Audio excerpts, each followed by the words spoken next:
जय हिंद दोस्तों। आज मैं आपको बताने जा रहा हूं कि बोर्ड एग्जाम में पूछे गए प्रश्न, ये जितने आपको दिख रहे हैं ये बोर्ड एग्जाम में कहीं ना कहीं किसी न किसी वर्ष जरूर पूछे हैं। और ये जो है चल रहा है क्लास 10 का केमिस्ट्री चैप्टर 1 जो कि है कि रासायनिक क्रिया एवं समीकरण। हम लोग जानेंगे कि ये जो चीज लिखा है, जैसे यहाँ पर एक क्वेश्चन जो लिखा है इसको कैसे सॉल्व करना है, इसका फार्मूला कैसे बनाना है, इसको संतुलित कैसे करना है। तो बोर्ड एग्जाम में बहुत ज्यादा प्रश्न पूछे जाते हैं और बच्चे जो इसको छोड़कर चले आते हैं, लेकिन आज मैं बहुत ही आसान तरीके से बताऊंगा, आपको बिल्कुल समझ में आ जाएगा। तो देखिए पहले कैसे लगाना है इसको। क्वेश्चन पढ़ते हैं क्या लिखा है। क्वेश्चन लिखा है जिंक चूर्ण पर कह रहा तनु H2H सल्फ्यूरिक अम्ल की क्रिया से कौन सी गैस निकलती है। तो यहाँ बताना था कौन सी गैस निकलती है, लेकिन कैसे पता चलेगा कौन सी गैस निकलती है, इसके लिए पहले आपको आना चाहिए इसको सॉल्व करना। तो देखिए इसने बोला है जिंक चूर्ण, तो ये कह रहा है जिंक चूर्ण मैंने यहाँ लिख दिया। इसका रहा जिंक चूर्ण पर तनु सल्फ्यूरिक अम्ल का फार्मूला होता है H2SO4, जिसको हम लोग जानते हैं क्या, तेजाब। तो जब इसकी क्रिया कराई जाती है इससे, तो ये देखिए क्या होता है, हाइड्रोजन जो जिंक होता है अधिक क्रियाशील होने की वजह से इस हाइड्रोजन को विस्थापित कर देता है। ये जब यहाँ जाता है तो हो जाता है जिंक हो जाता है और ये SO4 होता है। जिंक SO4 प्लस का H2 जो होता है ये बाहर निकल जाता है। यानी कि जब हम जिंक पर H2SO4 जब सल्फ्यूरिक अम्ल डालते हैं तो जिंक जो होता है हाइड्रोजन गैस निकालता है। क्या निकालता है? Hydrogen gas. इसका आंसर क्या हो जाएगा? हाइड्रोजन गैस हो जाएगा। तो देखिए कैसे पता चला, जब हमने इसको सॉल्व किया तब पता चला।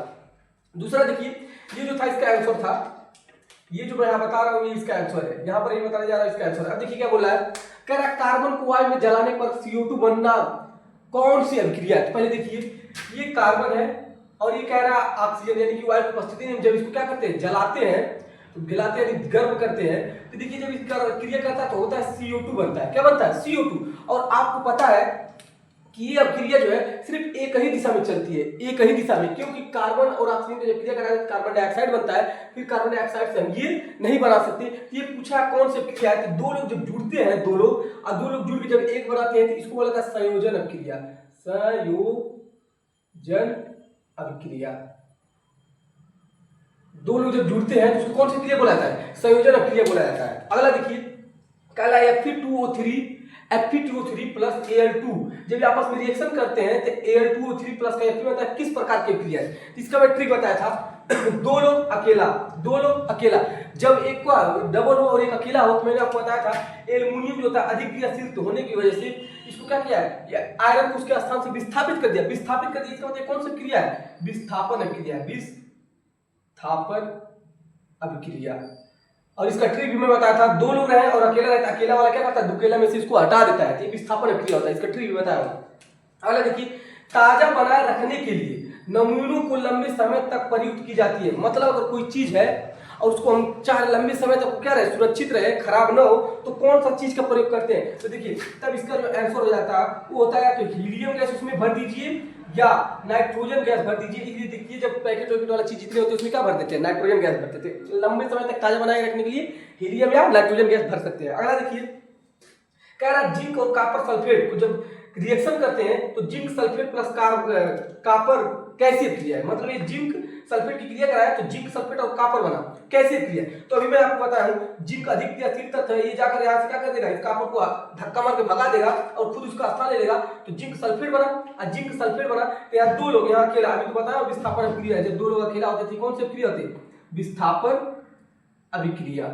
ये विस्थापन अभिक्रिया हो जाएगी इसका आंसर। देखिए कितना आसान क्वेश्चन है।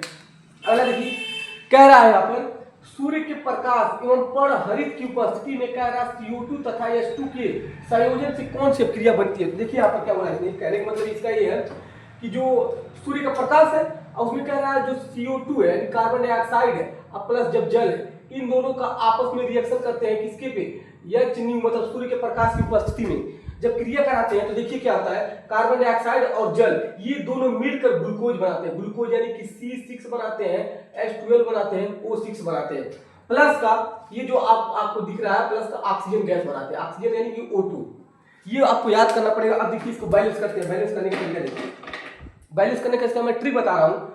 6 कार्बन यहाँ पर, 6 कार्बन यहाँ पर, 6 कार्बन नहीं है, इसलिए अच्छा से गुणा कर दीजिए। अब उससे मजेदार ट्रिक, यहाँ भी 6 लगाइए, यहाँ भी 6 लगाइए, यहाँ भी 6 लगाइए, सारे बैलेंस हो गए। चलिए चेक करके दिखाते हैं।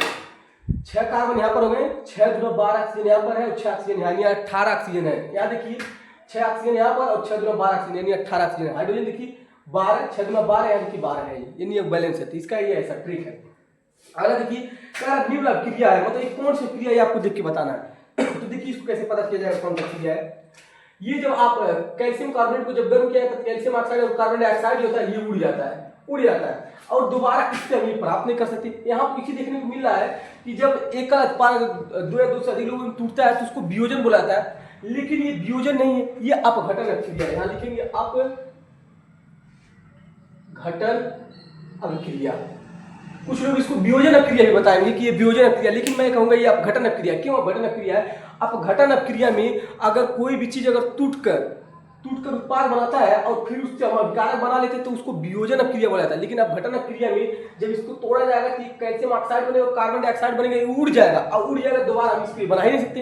इसलिए अपघटन अभिक्रिया में दोबारा नहीं होता है ऐसा, लेकिन वियोजन होता है, इसलिए मैं कहूंगा ये अपघटन अभिक्रिया है। ठीक है, अगला देखिए रासायनिक अभिक्रिया कह रहा है कॉपर सल्फेट और आयरन जो है, कॉपर सल्फेट और आयरन जब आपस में रिएक्शन करते हैं कॉपर सल्फेट आयरन सल्फेट बनता है और कॉपर बनता है। तो ये कौन सी अभिक्रिया है? तो अभी मैं बता रहा हूँ दुकेला अकेला। जब दुकेला अकेला वाली कंसेप्ट आया तुरंत क्या समझ जाना आपको?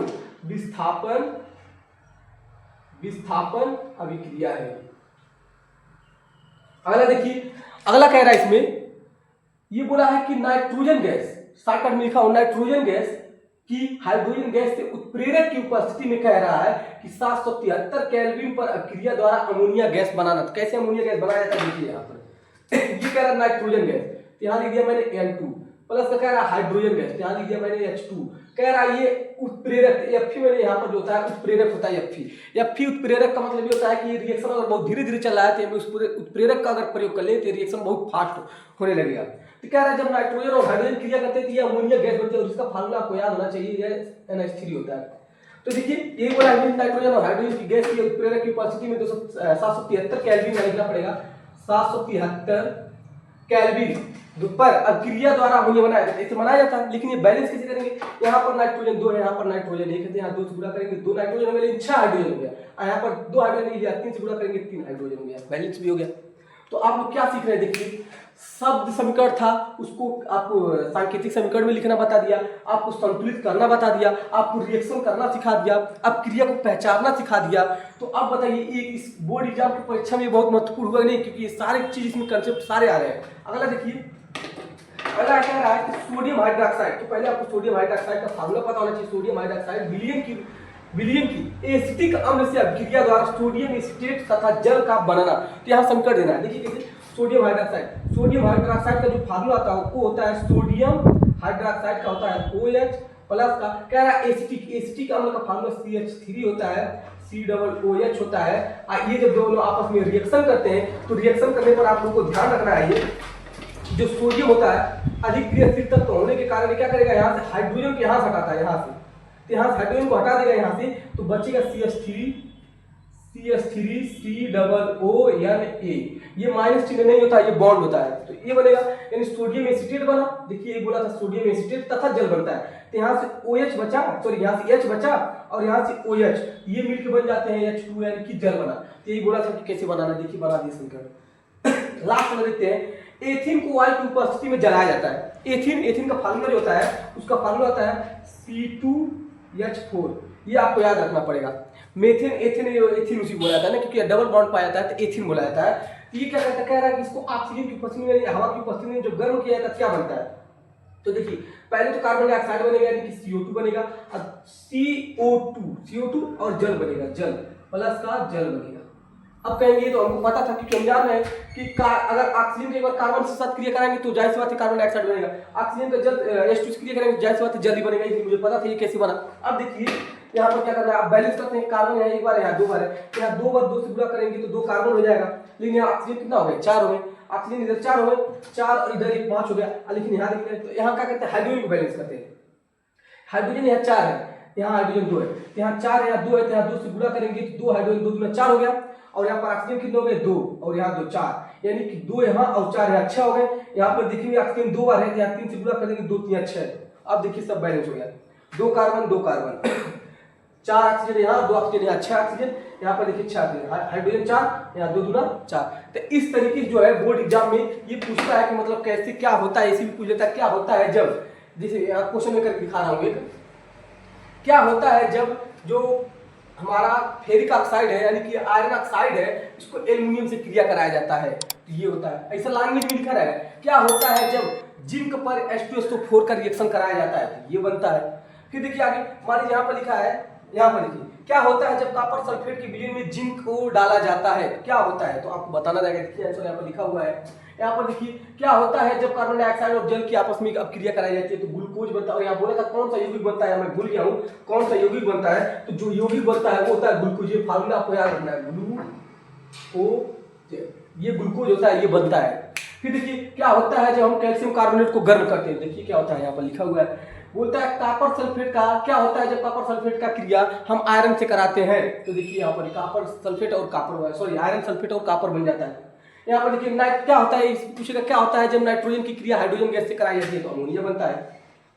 यहाँ पर देखिए क्या होता है जब सोडियम हाइड्रोक्साइड की क्रिया एसिटिक एसिड से कराया जाता है, तो सोडियम एसिटेट बनता है और जल बन जाता है। अगला होता है क्या होता है जब एथिन की क्रिया वायु से कराया जाता है। देखिए मैंने इस एक ही मतलब इसी इतने सारे में कितना प्रश्न बना दिया, और सारे प्रश्न जो अगर आपको एक भी अगर यहाँ पर समझ में आया होगा अच्छे से, तो उस एक की मदद से आप कितने चीज समझ जाएंगे। यहाँ पर देखिए जो भी चीज मैं लिखा हूँ वो सारे के सारे इंपॉर्टेंट है और बोर्ड एग्जाम में आने की बहुत ज्यादा संभावना है। इसको आप लोग अच्छे से देख लीजिए और स्क्रीनशॉट ले लीजिए और पढ़ते रहिए। और मिलते हैं अगले चैप्टर में, क्योंकि हमारा चैप्टर जो आज हम ये खत्म कर रहे हैं, ये जो है रासायनिक अभिक्रिया एवं समीकरण, इस चैप्टर को खत्म कर रहे हैं। जितने भी इंपॉर्टेंट क्वेश्चन जो है बोर्ड एग्जाम 2027 के लिए थे मैंने सारे बता दिए। अब हम नेक्स्ट चैप्टर स्टार्ट करेंगे जैव प्रक्रम, जो कि जैव प्रक्रम बायोलॉजी का चैप्टर है, तो उसको स्टार्ट करेंगे। उसमें भी इंपॉर्टेंट क्वेश्चन बताएंगे जो कि बोर्ड एग्जाम 2027 के लिए क्या होगा, बहुत महत्वपूर्ण होगा। तो बस इतना ही, इसका स्क्रीनशॉट ले लीजिए।